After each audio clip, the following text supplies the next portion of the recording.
राजवीर अपने रूम में दूल्हे के कपड़े पहनकर तैयार बैठा था। उसने आज गोल्डन कलर का कुर्ता पहना हुआ था जिसमें वो काफी हैंडसम लग रहा था। उसके सर पर सेहरा सजा हुआ था जिसमें एक सुंदर सा डायमंड ब्रोच लगा था। इस वक्त राजवीर के हाथ में कुछ पेपर्स पकड़े हुए थे। उसके सामने संजना के पापा केशव दीवान मौजूद थे। केशव राजवीर को देखते हुए बोले, राजवीर जैसा तुमने बोला था मैंने इन पेपर्स पर साइन कर दिया है, अब तुम्हें कोई प्रॉब्लम नहीं है ना? राजवीर बिना किसी एक्सप्रेशन के बोला, नहीं अब कोई प्रॉब्लम नहीं है, चलिए नीचे चलते हैं। केशव बोले, ठीक है चलो। राजवीर सीढ़ियों के पास आकर खड़ा हो गया और धीरे धीरे सीढ़ियों से उतरने लगा। नीचे खड़े सभी लोगों की नजर राजवीर पर ठहर सी गई। वो आज काफी हैंडसम लग रहा था। तभी मिशा रूही से बोली, यार कुछ भी कहो, भाई हैंडसम तो बहुत है, पता नहीं आज कितनी लड़कियों का दिल टूटने वाला है। मिशा की बात सुनकर रूही बोली, हाँ मिशी बात तो ठीक कह रही है। इसकी राजवीर को देखते हुए अपने मन में बोली, देखने में तो ये बिल्कुल सपनों के राजकुमार लगते हैं पर हकीकत में बिल्कुल डेविल है। राजवीर नीचे आकर कुछ बिजनेसमैन से मिलने लगा और एक नजर इश्की को देखकर अपने असिस्टेंट को कुछ इशारा कर दिया। फिर वो मंडप में जाकर बैठ गया। पंडित जी मंत्र पढ़ने लगे। कुछ देर बाद पंडित जी ने संजना को बुलाने के लिए कहा। पंडित जी के बुलाने पर संजना की सभी दोस्त उसे लेकर आ गए। आज संजना ने रेड कलर का लहंगा पहना था जिसमें वो बहुत सुंदर लग रही थी। उसको देखकर मिशा इश्की से बोली, आज तो ये भी सुंदर लग रही है। ये सुन इश्की बोली, हाँ सुंदर तो लग रही है, वैसे भी लड़कियां अपनी शादी वाले दिन बहुत सुंदर लगती है। मिशा बोली, पर जो भी हो वो तेरे से तो कम ही सुंदर है। ये सुन इश्की स्टाइल मारते हुए बोली, अब इसमें मैं क्या करूं, मैं हूं ही इतनी सुंदर। मिशा मुंह बनाते हुए बोली, बस कर, जब देखो तब खुद की तारीफ करती रहती है। इश्की बोली, शुरू किसने किया? तभी पास में खड़ी रूही बोली, बस भी करो तुम दोनों, अब सामने देखो चुपचाप। संजना मंडप में आकर बैठ गई और शादी की क्रियाविधि शुरू हो गई। तभी अचानक से लाइट बंद हो गई। लाइट के जाते ही सभी लोग पैनिक हो गए। तभी मिशा बोली, शादी लाइट कैसे चली गई? अर्णव बोले, रामू जाकर लाइट चेक करो यार।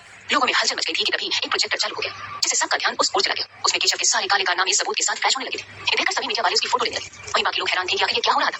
तभी केशव चिल्लाते हुए बोला, ये सब क्या बकवास है, बंद करो ये सब। वो जल्दी से प्रोजेक्टर के पास जाकर प्रोजेक्टर बंद करने की कोशिश करने लगा कि तभी लाइट ऑन हो गई। राजवीर मंडप से चलकर उनके पास आया और बोला, तो कैसा लगा मेरा सरप्राइज? तुमने मुझे 48 घंटे दिए थे अपनी बेटी से शादी करने के लिए और देखो इन 48 घंटों में मैं तुम्हें सड़क पर लाया और तुम्हें सलाखों के पीछे भेजने का इंतजाम भी कर दिया। राजवीर ने एक बार सभी लोगों की तरफ देखा, फिर एक डेविल स्माइल के साथ बोला, अब देख लिया ना राजवीर सिंघानिया से उलझने का क्या अंजाम होता है। आज पूरे देश ने देख लिया कि किस तरह से तुम इस देश के साथ गद्दारी कर रहे थे। इसे बोलते हैं जैसा मुंह वैसा तमाचा। ये कहते ही राजवीर ने अपना सेहरा उतारा और गुस्से से आगे बोला, ये शादी तुम्हें सबके सामने एक्सपोज करने का सिर्फ एक बहाना था ताकि सभी लोग जाने कि राजवीर से टकराने का अंजाम क्या हो सकता है। राजवीर के इतना कहते ही घर के अंदर पुलिस टीम आ गई और केशव को अरेस्ट करके अपने साथ ले गए। जल्दी ही सबको समझ आ गया था कि राजवीर ने केशव दीवान को पकड़वाने के लिए ही शादी का जाल बिछाया था। ये सब देखकर इश्की मिशा से बोली, यार मिशा ऐसा लगा है जैसे हम किसी मूवी का सीन देख रहे हैं। उसके बाद सुन मिशा बोली, हाँ यार तू सही कह रही है, भाई कब क्या करते हैं कोई नहीं समझ सकता। कुछ देर बाद सभी मेहमान वहां से चले गए। वहीं मीडिया वालों ने राजवीर से कुछ सवाल किए और फिर वो लोग भी वहां से चले गए सिवाय पंडित जी के, क्योंकि उन्हें वहां रुकने के लिए बोला गया था। सबके जाने के बाद हॉल में बस घर वाले इश्की और संजना रह गए थे। जब संजना ने देखा कि अभी भी पंडित जी रुके हुए थे तो उसे उम्मीद मिली थी कि अभी भी शायद राजवीर उससे शादी कर लेगा। दादी बोली, राजवीर ये सब करना था तो शादी का नाटक क्यों किया?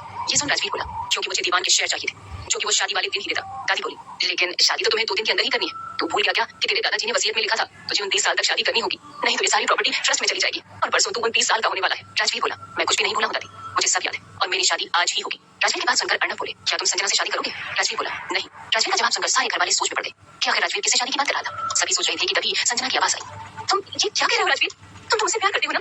संजना की बात सुन राजवीर गुस्से से बोला, ये बात तुमसे कह किसने दी? संजना बोली, तुमने खुद मुझसे शादी की बात की थी। राजवीर बोला, तुम्हारे बाप के काले कारनामे को सामने लाने के लिए मुझे ये सब करना पड़ा। संजना रोते हुए बोली, लेकिन लेकिन इसमें मेरी क्या गलती है? तुम मेरे साथ ऐसा कैसे कर सकते हो? राजवीर गुस्से से बोला, तुम्हारी क्या गलती है? तुम्हें क्या लगा तुम मेरे साथ गेम खेलोगे और मुझे पता भी नहीं चलेगा? तुम ये सिर्फ इसलिए कर पाई क्योंकि मैंने ऐसा करने दिया। अगर तुम मेरे गुस्से से खुद को बचाना चाहती हो तो अभी के अभी यहाँ से निकल जाओ। राजवीर को इतने गुस्से में देखकर संजना वहां से चली गई। अर्णव ने फिर पूछा, तुम्हें अगर उससे शादी नहीं करनी तो किससे करनी है? अर्णव की बात सुनकर राजवीर इश्की की तरफ देखने लगा और उसकी तरफ बढ़ गई। ये देखकर इश्की मिशा के कान में बोली, ये डेविल हमारी तरफ क्यों आ रहे हैं?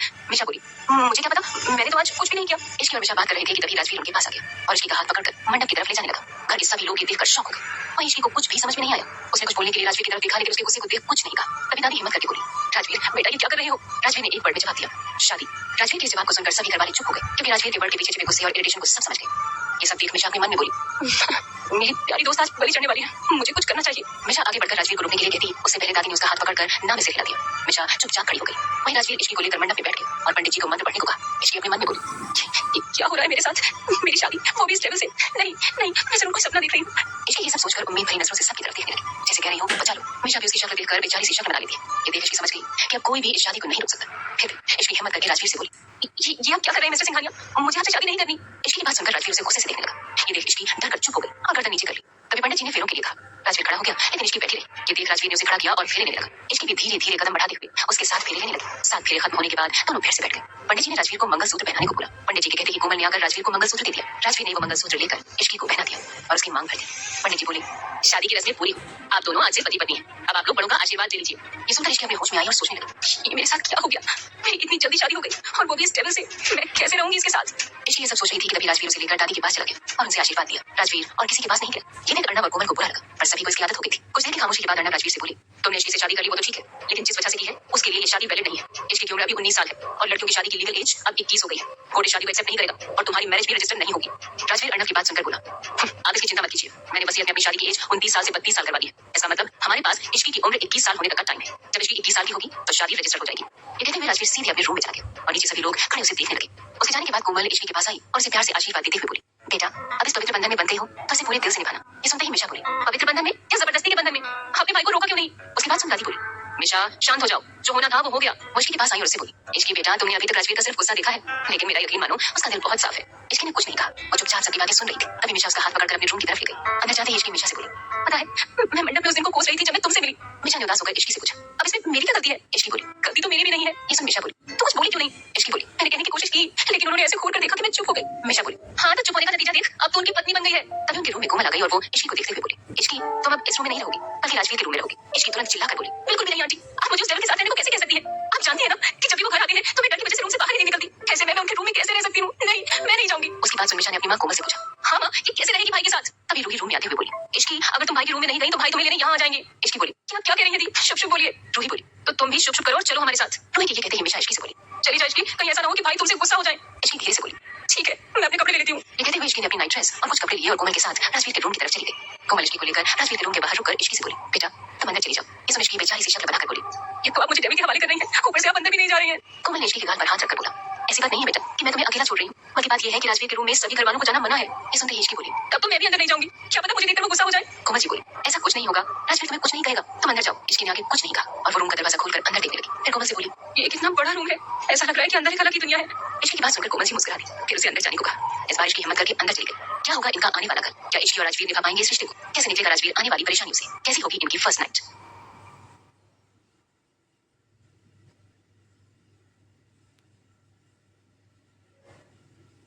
इश्की ने अंदर जाकर इधर उधर देखा लेकिन उसे राजवीर कहीं नहीं दिखा। उसने चैन की सांस ली और फिर मिशा को कॉल करने लगी। उधर मिशा कॉल उठाते ही बोली, क्या हुआ?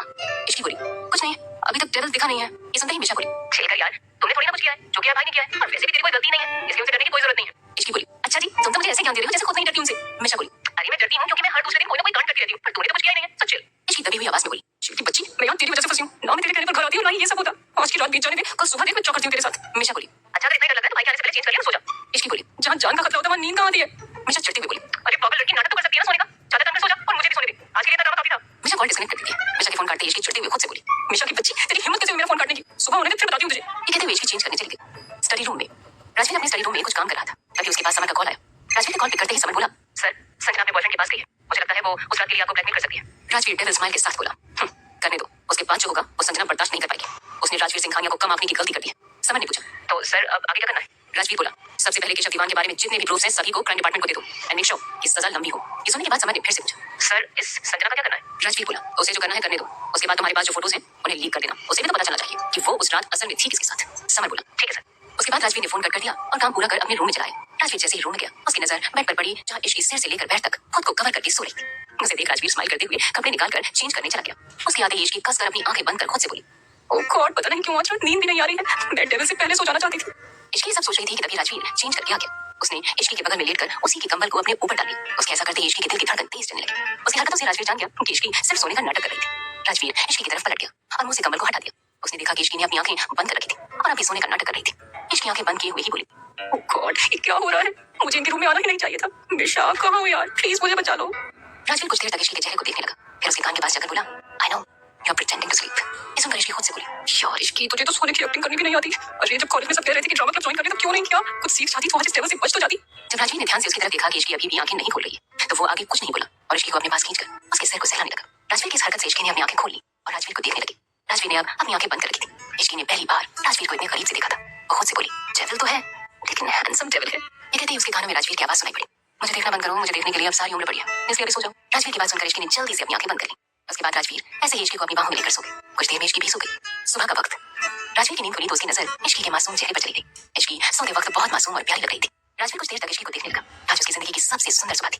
जिसे वो प्यार करता है इश्की उसकी बाहों में आराम से सो रही थी। इससे ज्यादा सुकून भरा पल उसके लिए क्या हो सकता है। राजवीर ने कुछ देर तक इश्की को देखा और फिर उसे धीरे से साइड में लिटाकर फ्रेश होने के लिए चला गया। इश्की अभी भी आराम से सो रही है जैसे कुछ हुआ ही ना। थोड़ी देर बाद राजवीर फ्रेश होकर आया और देखा कि इश्की अभी भी आराम से सो रही थी लेकिन अब उसकी पोजीशन उल्टी सीधी हो गई। ये देख राजवीर मुस्कुरा दिया और उसके पास आकर उसके फोरहेड पर किस करते हुए बोला, गुड मॉर्निंग प्रिंसेस। ये सुनकर इश्की स्माइल करने लगी और दूसरी तरफ पलटकर सो गई। इसलिए राजवीर नीचे चला गया। उसने नीचे आकर देखा कि हॉल में दादी, अर्नब और कोमल बैठे हुए थे। कोमल ने जैसे ही राजवीर को देखा वो प्यार से बोली, बेटा तुम बैठो, मैं ब्रेकफास्ट लगा देती हूँ। राजवीर बोला, इसकी कोई जरूरत नहीं है मिसेस सिंघानिया। राजवीर बाहर जाने लगा तभी लक्ष्मी देवी बोली, तुम आज कहाँ जा रही हो राजवीर? राजवीर बिना पलटे बोला, ऑफिस। तभी दादी बोली, लेकिन बेटा तुम्हारी कल ही शादी हुई है और आज तुम ऑफिस जा रहे हो। अभी शादी की कई रस्में बाकी हैं। राजवीर पलट कर बोला, कैसी रस्में? दादी बोली, बहुत सी रस्में होती हैं और आज इश्की की मुंह दिखाई है। तभी राजवीर बोला, इश्की की मुंह दिखाई नहीं होगी। मैं नहीं चाहता इश्की के बारे में किसी को कुछ पता चले, उसके लिए ये सेफ नहीं होगा। राजवीर की बात से सहमत होकर अर्णव बोले, राजवीर सही कह रहा है माँ, अभी इश्की के लिए ये सही नहीं है। वो अभी बहुत छोटी है, उसमें ज्यादा समझ नहीं है, वो बाहर के लोगों को हैंडल नहीं कर पाएगी। दादी बोली, ठीक है, अगर तुम सब यही चाहते हो तो ठीक है, नहीं होगी मुंह दिखाई, लेकिन पहली रसोई की रस्म और एक पूजा करवानी है, वो तो कर सकते हैं ना? अर्णव बोले, ठीक है, लेकिन हमारी नई बहू है कहाँ? तभी पीछे से मिशा बोली, पक्का घोड़ा तबेला बेच के सो रही होगी। और क्या कहा आपने? रसोई की रस्म? इश्की अच्छे से पानी गर्म कर ले, वो उसकी मेहरबानी है। राजवीर की बात सुनकर फिर ऊपर चला गया। उसने अंदर आकर देखा तो मिशा ने जो कहा था वही हुआ। इश्की अभी भी आराम से सोई हुई थी। राजवीर ने उसे आवाज लगाई, इश्की उठ जाओ, सुबह हो गई। इश्की बोली, बस थोड़ी देर और प्लीज। राजवीर बोला, नहीं अभी उठो। जब राजवीर ने देखा कि इश्की नहीं उठ रही है तो उसके पास गया और चादर खींच ली, जिससे इश्की गुस्से से उठकर आंखें मसलती हुई बोली, हिम्मत कैसे हुई मेरे ऊपर से चादर हटाने की? पर जैसे उसने राजवीर को देखा तुरंत चुप हो गई। राजवीर ने पूछा, क्या करेंगे अभी? इश्की धीरे से बोली, कुछ नहीं, सॉरी, मुझे नहीं पता था ये आप हो। राजवीर इश्की को ऐसे देखकर मुस्कुराया, फिर उसके फोरहेड पर किस करके बोला, जाओ रेडी हो जाओ, नीचे सब तुम्हारा वेट कर रहे हैं। इश्की को जैसे ही एहसास हुआ कि राजवीर ने उसे किस किया तो उसे थोड़ा अजीब फील हुआ। इश्की बेड से उठकर रूम से बाहर जाने लगी। उसको बाहर आता देख राजवीर ने उससे पूछा, तुम कहाँ जा रही हो? इश्की बोली, वो मिशा के रूम में फ्रेश होने जा रही हूँ, मेरे कपड़े वही है ना? राजवीर आगे कुछ कहता उससे पहले ही दरवाजे पर किसी ने नॉक किया। राजवीर ने उस ओर बिना देखे ही अंदर आने को कह दिया। एक सर्वेंट अंदर आई, उसने अपने हाथ में एक थाल पकड़ी हुई थी। वो अंदर आकर बोली, सर ये बड़ी मैम ने इश्की मैम के लिए भेजा है और कहा है कि वो आज यही पहनेंगी। ये सुन राजवीर उससे बोला, ठीक है यहाँ रख दो। उसके बाद सुन वो सर्वेंट सामान रखकर वहां से चली गई। उसके जाते ही राजवीर इश्की से बोला, चलो अब तुम्हारी प्रॉब्लम सॉल्व हो गई, अब जाओ जल्दी से रेडी हो जाओ। इश्की ने राजवीर की बात सुनी, फिर सामने रखी साड़ी की तरफ देखकर मन में बोली, प्रॉब्लम सॉल्व हुई है कि और बढ़ गई है? मुझे तो साड़ी पहनना आता ही नहीं, अब क्या करूं? मिशा को बुलाती हूँ। ये कहते हुए इश्की कुछ सोचने लगी, फिर खुद से बोली, नहीं मिशा को बुलाया तो जितना मुझे आता है वो भी भूल जाऊंगी। गॉड कहाँ फंसा दिया आपने? इश्की को कुछ सोचते हुए देख राजवीर ने उससे पूछा, क्या हुआ? अब जाओ रेडी होने के लिए। इश्की ने जैसे ही राजवीर की आवाज सुनी वो जल्दी से सामान लेकर वॉशरूम की ओर भाग गई। कुछ देर बाद इश्की फ्रेश होकर बाहर आई और रूम के चारों ओर देखने लगी। रूम में राजवीर को ना पाकर इश्की ने चैन की सांस ली और बैठकर यूट्यूब पर कुछ वीडियोस देखने लगी। वो साड़ी पहनने की वीडियोस देखकर साड़ी पहनने की कोशिश करने लगी और जैसे तैसे करके साड़ी पहनी। फिर आईने में खुद को देखकर बोली, साड़ी तो ठीक ठाक पहन ली तूने इश्की, लेकिन थोड़ा अजीब लग रहा है। चल कोई ना, बाहर जाकर कोमल आंटी से कहूंगी तो वो अच्छे से पहना देंगी। फिर इश्की खुद को अच्छे से रेडी करने लगी और रूम से बाहर चली गई। बाहर जाते ही उसकी नजर कोमल पर गई तो वो कोमल के पास जाकर बोली, आंटी आपने साड़ी क्यों दी? मुझे पहनना नहीं आता। मैंने वीडियो देखकर जैसे तैसे पहन तो लिया है, लेकिन ये खुल ना जाए। ये सुनकर कोमल कुछ देर इश्की को देखने लगी। इश्की रेड कलर की साड़ी में बहुत खूबसूरत लग रही थी। कोमल इश्की से बोली, बेटा तुम बहुत प्यारी लग रही हो, बस इसे थोड़ा सा ठीक करना है, चलो मेरे साथ। ये कहते हुए वो इश्की को लेकर अपने रूम में चली गई और उसकी साड़ी को ठीक करने लगी। उसके बाद कोमल अपनी वार्डरोब से एक इयरिंग सेट को निकालकर इश्की को देते हुए बोली, ये पहन लो। इश्की ने उनसे वो इयरिंग सेट लेकर उसे पहन लिया और कोमल के साथ नीचे चली गई। जैसे ही इश्की नीचे आई, निशा उसके पास आकर बोली, क्या बात है इश्की? उप्स, भाभी। ये सुनकर इश्की उसको घूर कर देखते हुए बोली, तुझे तो मैं बाद में बताती हूँ। तभी कोमल इश्की से बोली, इश्की बेटा तुम्हारी शादी के बाद आज पहला दिन है, तो तुम सबका आशीर्वाद ले लो। ये सुन इश्की ने हाँ में गर्दन हिलाई और फिर सबके पैर छूकर आशीर्वाद लेने लगी। तभी दादी बोली, इश्की आज तुम्हें पहली रसोई की रस्म करनी है। ये सुनते ही इश्की की आंखें बड़ी हो गई। ये देख मिशा हंसते हुए दादी से बोली, ज्यादा कुछ नहीं तो हलवा बना लो, नहीं आता तो रेसिपी देखकर बना लो। तभी कोमल बोली, माँ मैं बना देती हूँ, इश्की कड़छी चला देगी तो रस्म पूरी हो जाएगी। ये सुनते ही इश्की ने हाँ में गर्दन हिलाई। दादी बोली, नहीं कोमल, सबके हाथों का स्वाद अलग होता है, इसलिए मुझे जानना है कि इश्की के हाथों के खाने का स्वाद कैसा है, इसलिए हलवा इश्की ही बनाएगी।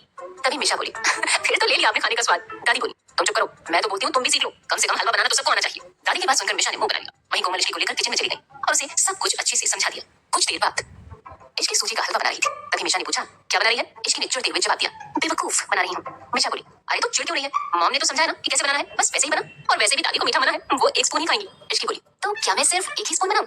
मैं यहाँ से चली क्यों नहीं गई? ना मैं यहाँ रहती और ना ही शादी में फंसती। मिशा बोली, अरे तो फिर से वही बात कर रही है। इश्की पूछती है, तो और क्या कहूँ? पहले उस डेविल का सामना करना पड़ा, फिर ये साड़ी की आफत और अब ये हलवा। ऐसा लगा जैसे मैं ही मरी जा रही थी उससे शादी के लिए, जिसने किया उससे करवाया ना ये सब। हाँ यार, सारी रस्में लड़कियों के लिए क्यों होती हैं? लड़कों से भी करवाना चाहिए। इश्की बोली, ये सब छोड़, मुझे बस 2 मिनट का काम है, तू इसे देख, मैं भी आती हूँ। ये बन गया है, तू थोड़ा ध्यान देना। ये सुनकर मिशा ने ठीक है कहा तो इश्की वहां से चली गई। क्या राजवीर कभी बता पाएगा अपने दिल की बात?